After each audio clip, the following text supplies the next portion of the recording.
Greetings, Mikey Majestic here, representing Inner Gold International and Bang Radio. I'm here with an artist who has inspired our generation. He is on his first studio album named Ancient Future.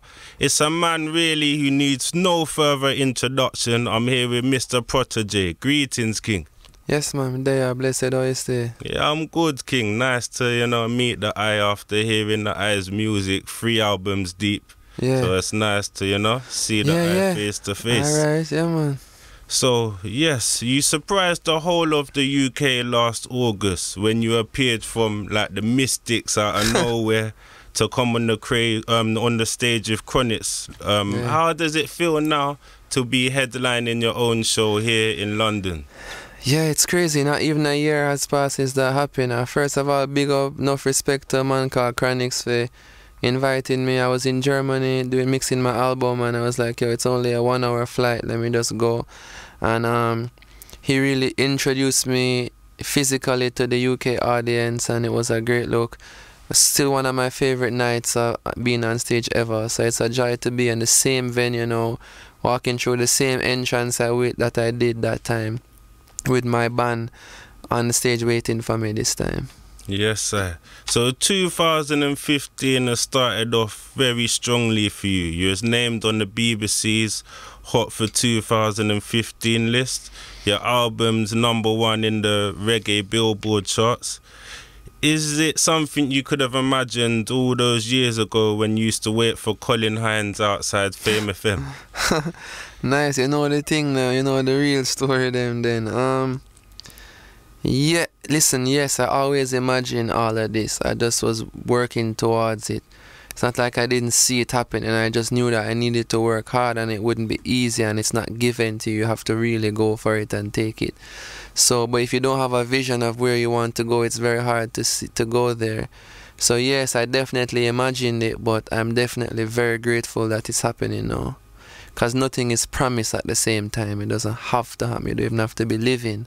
So I give thanks for life, for health and strength, and the fact that I can be here and seeing all this happen. Yes, sir. Ancient Future, like your previous albums, is very personal. How important is it for you to be the change that you want to see? It's a very, very good question. That's the exact feel I felt for this album, to focus more on changing myself and less about trying to change people and the world. It's like I really feel the main focus right now is to be the change, to actually do that, and then it will shine through the music. So that has been my main goal since my second album, and that's the way I want my music. That's what I want my music to be about. Yes, King. And is writing such a personal album, is it a form of healing for the eye? Yeah, definitely. I really think so. It's really to hear myself say certain things. Then when I say them, I might even disagree with myself, but I need to afford myself the place to do that, or else how do you move forward? You understand? So it's definitely first a healing for me. Then I hear certain things and it resonates with me, and even when I'm going through stuff now, I can hear about my lyrics and say that I'm not even living up to what my lyrics are saying.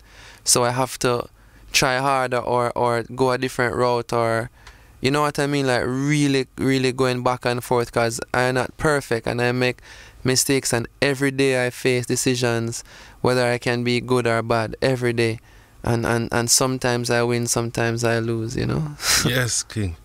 Now, you said, you was quoted saying that you wanted to get a certain era out of your system. Tell our listeners about some of your favourite artists from this era and the past eras and what their music means to you. This current era? Yeah, so we'll start with this era first. Okay, Chronics, obviously. Rate him enough. Kabaka Pyramid, really like his style. Janine, really into her music. And there's so many. Jesse, like what he's doing. New youth named Runkus that maybe not lots of people hear about yet, but he's quite dope. Yes, sir. And what about the past eras? Aine, Black Uhuru. I might have to call some producers like Sly and Robbie, John Laws. Obviously Bob Marley.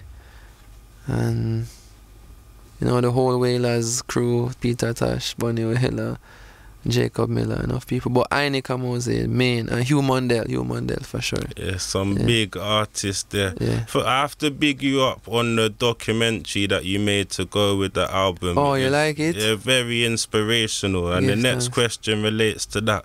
In the documentary you said, and I think it's a powerful quote, "Before I'm a Rasta man, I'm a person." So tell us firstly, what does it mean?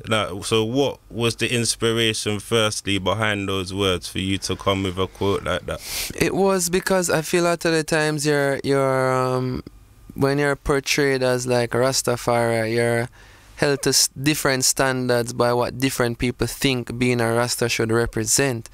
And I'm saying that if you have 4 people in one room that say Rastafari, it don't mean that you should all be typecast to be the same person, because it's 4 different people. So His Majesty always used to speak of diplomacy and being able to accept other people for what they believe in. So I just wanted to make a distinction that I don't want to act like I'm perfect. A lot of the time too, within Rastafari, I expect it to be this perfect pillar of perfection, and I'm like, no man is perfect. You know, you can aspire to perfection in things, but no man is perfect. So I wanted it to be clear that, as I said to you earlier, that I make mistakes, and you know, my heart is clean, my heart is pure, but it still falls victim to the evils of this world. And I just don't want I don't want to be this pretentious person making it seem like I am the standard of what people need to be. No, it means a man just like our next man, and we all go through things, and we all strive for be better people. Yes, sir.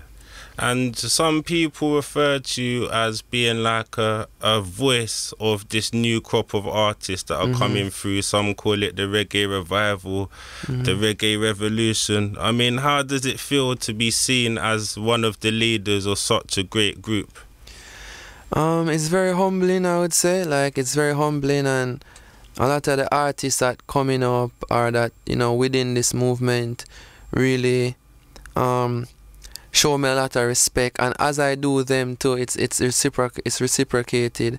And enough of the youths then we talk to me about certain stuff too, and like we really have close relationships. So it's always good to be respected by your peers. So I really appreciate it. Okay, now you are here in the UK, where some people don't know, but we have our own scene over here. First of all, do you know of any of the artists, and do you listen to any of the UK artists? I was listening to this band called The Skins recently. Yes. Kind of different sound, like them.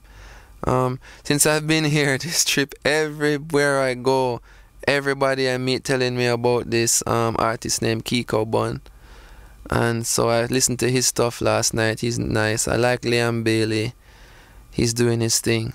Apart from that, I don't know as much more, reggae.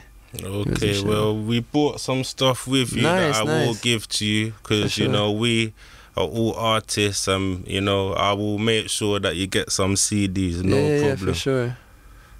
Now, also, I watched On Stage with Mr. Winfred. Big up Winfred each and every time. I wonder if Winfred knows saying big are you okay? That's how we keep up to date with enough things we wouldn't even know if it weren't for that platform there. But one thing you revealed while you was with Winfred is that you'll be shooting a video. I believe it's for Answer to Your Name. Yes, so true. Could you tell us a bit about the developments with that situation? Yeah, man, we'll shoot a video and I come back on the 7th. We'll shoot the video about 10th or 11th. It's all over London. And Miss Jamaica flying up to be a part of the video. Wow. So it's going to be crazy. Yes, we look forward to seeing that one. Man.